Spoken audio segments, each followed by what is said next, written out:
Alright, what's going on, guys? Trev back again, here to bring you another video. This one's going to be doing another Walking Dead video, giving my thoughts on a new casting. Alicia Witt has been cast for The Walking Dead in an unknown role, don't know who she's going to be. And also, comicbook.com has uploaded a sort of pre-review. I guess it's spoiler-free, so I'll put the link in the description. You guys want to check it out and see what people think of episode 9 from The Walking Dead Season 6. I haven't read it yet, don't think I'm going to, because I want to save something for the episode. It's like a week. It's like, can I wait? I want to wait. I think I'm going to wait, because otherwise, if I read it now, it's going to. I already know most of the crazy stuff that's going to happen in the episode. It should be one of the biggest episodes ever. And reading that, even if it's spoiler free, is just going to give me more information to the point where it's like the episode. I already know everything's going to happen in the episode. So I'm going to skip that. But let's talk about the casting and do some questions from you guys.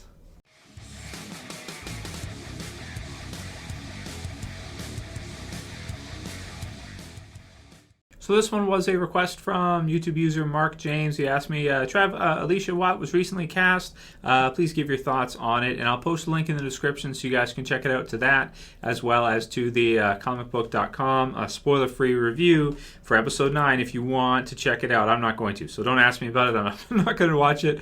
At least my self-control. As long as my super ego can keep my id intact, I'm going to leave it alone. I'm not going to watch it. Self-control. Come on, Trevor. Self-control.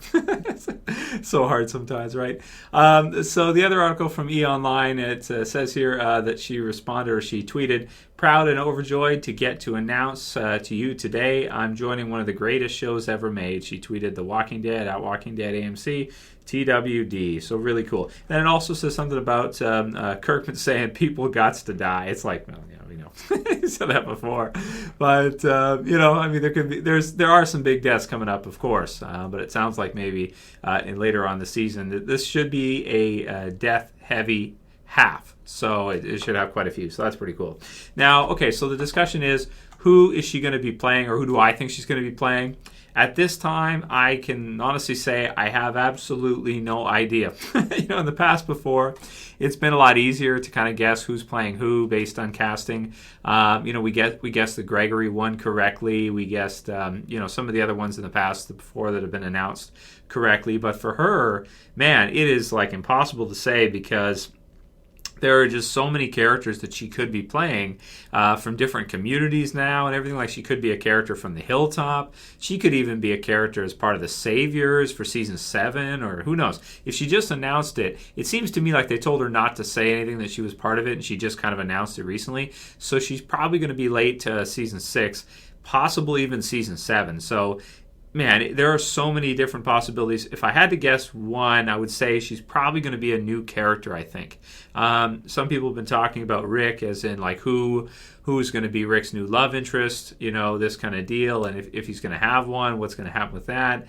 And, of course, there's Jesse there, too. And, will he have others in the future as well? Could she be playing somebody like that? Because she's a pretty high-profile actress. She's been in a lot of stuff. I mean, if you look at her IMDb, you will see things dating back to before I was born, back in 84, was like her first, 1984, was like her first thing. She's in Twin Peaks and all these different movies and stuff. Twilight Zone and 88 Minutes. That was Pacino. Yeah, Al Pacino movie. So many different things. It's just crazy. Justified and stuff. So check it out if you guys are interested to see what she's been in. I guess she's about 40. Is that right? 1975, which makes her age 40 exactly. Yeah, maybe 41 this year. So pretty cool. So yeah, that's the best I can do for you guys. I think it's going to be a new character, but if there's just so many possibilities. I can't think of like somebody. Maybe I have to look through. I haven't looked through the trades and like compared and thought about, okay, who could it be? Who could it be? Who could it be? I mean, it'd be a little weird if it was a character in Alexandria where she just like pops up one episode and it's like, oh yeah, I was here the whole time.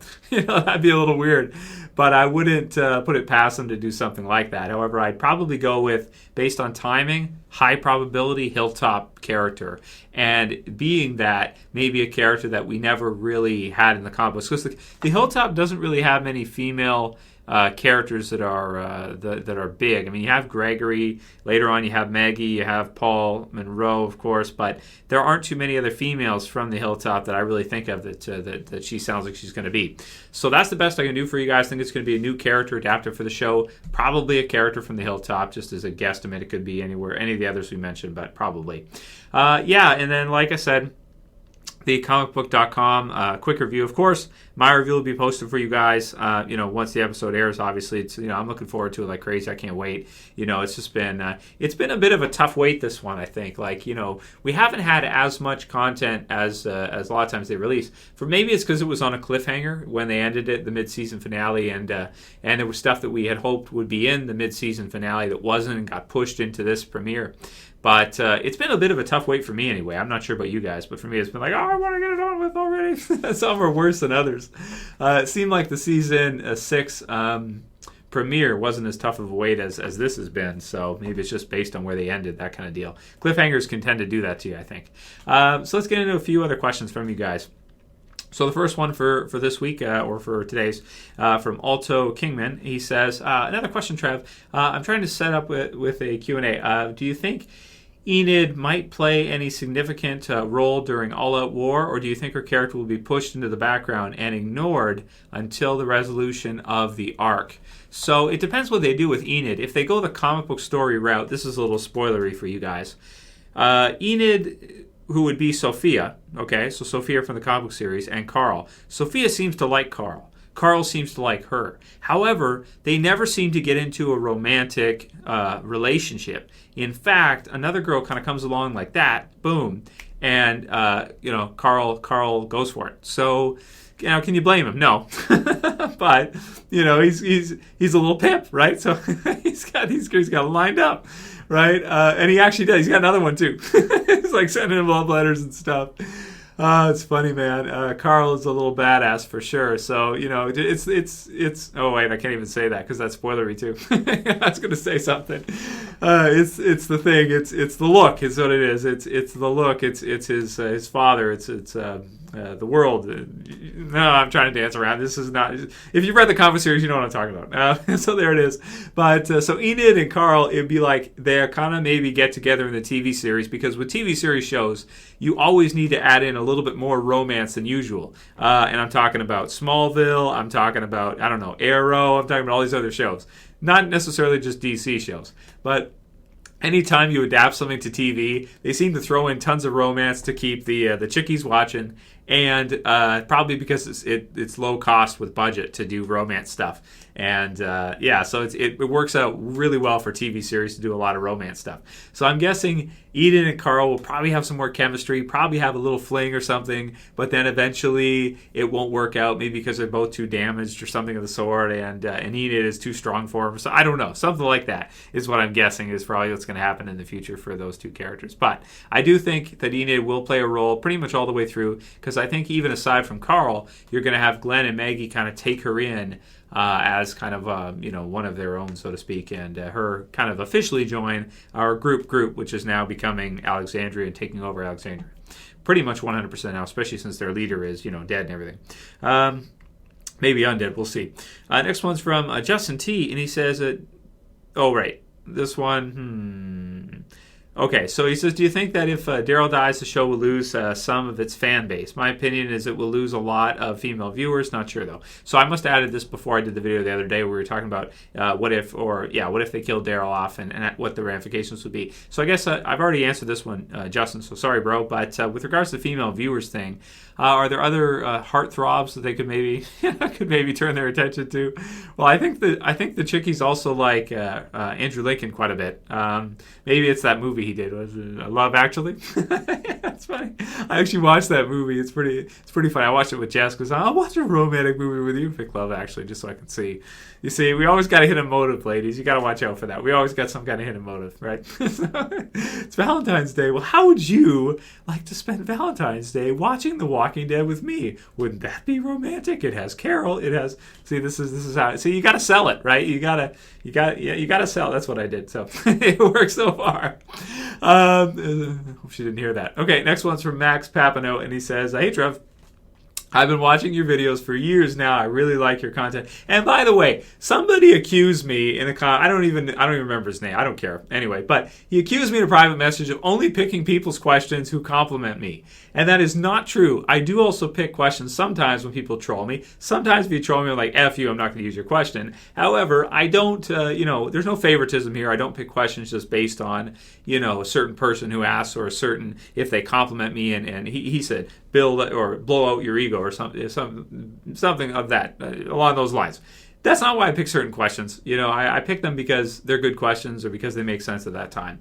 And right now, we don't have too many questions. Like, there aren't too many people asking questions. Again, send them to me through the About tab of the channel in a private message. If you write them in a comment, it doesn't always tell me in my comments if the YouTube system's not perfect with comments. It doesn't always let the person know if there's a comment there in a particular video. So heads up for that, guys. Send me a PM, private message, through the About tab, through the channel, if you want to ask a question, because people have been like, I've been asking questions forever. You never answer them, but it's in a comment. It's like, well, bro, you commented, you didn't private message me. Private message me so I can see it, brother. Otherwise, it may get pushed into the thing. Especially if you ask a question, picture it. If you ask a question 4 days after I do a video, I've already moved on. I've already done 4 videos since then. You know what I mean? And I'm looking at those comments. So it gets pushed back fast. And if it doesn't alert me, I might not even see it. So anyway, back to Max's question. He says, with The Walking Dead Season 6 mid-season premiere on its way, I wanted to know, and I like this question. See, this is why I picked this. Which mid-season premiere was your favorite? And then he goes, Season 2, Episode 8, Nebraska. That was a good one. That was a good one. Because there was also, was it Triggerfinger? Is that...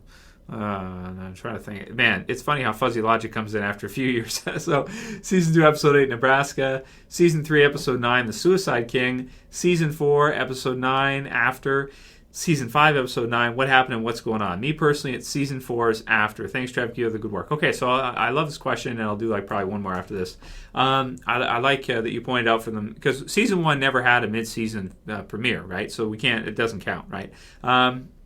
Season 2's Nebraska was great, man. It just hit like a stride. And compared to especially a few of those earlier episodes, man, that was so good. So Season 2 was great. Suicide King was really good, too, because that had a lot of action. You had them kind of going in and kind of the back and forth fighting with the governor and all that stuff. So that was really, really exciting, too. Daryl and Merle in that. So I like that one a lot. And Season 4, Episode 9, After, was also amazing because you have like kind of that heartfelt, we weren't sure if all the characters were going to kind of find each other again. And it seemed like they were running into a lot of trouble out there on their own and not knowing where to go and what to do. And... you have Michonne, of course, a meeting with Carl and Rick again. That was a really, really touching moment. So that was good. And you have the pudding, so that was funny. And then Season 5, Episode 9, What Happened and What's Going On. You guys know how I feel about that episode. The Tyrese death, I don't know, it was kind of morbid for that time. But it was done well. I just don't think it was good for premiere. So I'm going to rule out Season 5. Season 4, yeah, it was real good, too, with that. But I don't know. Really good. But maybe not my favorite. Maybe I'll go with Season 2 or Season 3 with Nebraska or Suicide King, just for fun factor with regards to replay value. But on first viewing, probably After is probably the best. But Suicide King's fun with the replay value because it's got a lot of action and stuff. It's kind of silly though. Like, isn't there a guy like in a cabin outside of Woodbury, and they go through it, and he says he's going to call the cops or something, and it's like, what? Where have you been? There's like zombies outside. What, have you been locked up in this cabin for like the whole zombie apocalypse? You don't realize there's a zombie apocalypse going on? It was just such an out of place weird. I don't know if it's in that episode. It's around that time. But it's just such a ridiculous thing, like notion, like that there would just be this guy here that wouldn't know that there's a zombie apocalypse going down. It's like, what? It's just so stupid. It's like, how could you not know? I just don't see it, man. How you could not realize that if you went into town or something. Anyway, so yeah, but I'll probably go with maybe Nebraska, actually. I mean, that was a really great episode for its time, even though, The Walking Dead does tend to get bigger and better as it goes through. So there's my answer for you. Kind of Season 2s, kind of Season 3s, depending on what you're looking for. It depends what you're in the mood for. Maybe Season 4s if you're in the mood for something more, emotional and heartfelt and that. Okay, we'll do one or two more. Next one's from Samuel Palmquist, and he says, "Hey Trev, longtime viewer of your channel. I always ask questions, but they never get answered. Sorry, Sam. Anyways, do you think The Walking Dead will get darker once Negan appears on it. Also, why does nobody ever talk about the TV show Chuck? I've never heard of Chuck. So, it's an awesome spy show. Probably one of the best TV shows out there. Thanks, as always. Keep up the good work. So, you know what? I'll just keep these two for the last question because you got a double whammy here. So, there's so many TV shows on. It's really hard for everybody to kind of keep up with all of them. And sometimes it's hard to get into a new show because there's so many episodes and you have to watch them all the way through and everything. So I think that's probably why I've actually never heard of the show, I don't think. I can't recall. So it depends, and it depends, you know, if it gets shown everywhere, that kind of deal. But I've never seen it, so never heard of it. So sorry, Sam, I can't really say too much about that, brother. I don't know. I've never. Yeah, there's a lot of shows, and you can't always go based on popularity in terms of quality. You know, you have Justin Bieber, you know, is probably the biggest in terms of popularity recording artist in the world right now, or one of them anyway, or Drake, or whoever, whatever genre you want. But it doesn't. Well, I wouldn't say Drake's quality is bad, but Justin Bieber. You know, okay, I'm not going to say it, but, you know, you guys get what I'm saying, right? Whoever's popular doesn't necessarily mean it's the best quality. So sometimes you could have a show like Game of Thrones was kind of a niche thing for a while there where people really didn't know about it. Then people started talking about it, and it just grew huge, right? Walking Dead has also been like that, too. It was pretty niche. When I started my channel, I started my channel before The Walking Dead started, but once The Walking Dead came on, and I was doing reviews and stuff, it was really niche. I was the only one doing it. And Season 1, Season 2, the only one. Season 3, you know, you had a few other people that were just getting into it then. Season 4, Season 5, you see a lot of people start getting into it, and the show kind of blew up in Season 5. Season 6 has kind of come down a little bit after that, maybe just because of fear. But yeah, sometimes things are niche for a while. If it's really good quality and people start really loving it, hopefully they'll share it and it'll get really big like The Walking Dead or Game of Thrones has gotten just based on their quality. But sometimes there's shows that are really high quality that don't translate well and don't do well, and that's a shame, but it does happen. Like Mob City, I want to say was really great from Frank Darabont. I love that, and was really, really sad that they didn't continue that because that had great potential, I think. And TNT just, they dropped the ball, I would say. They didn't advertise it, and I don't know, they had 2-hour time blocks and stuff.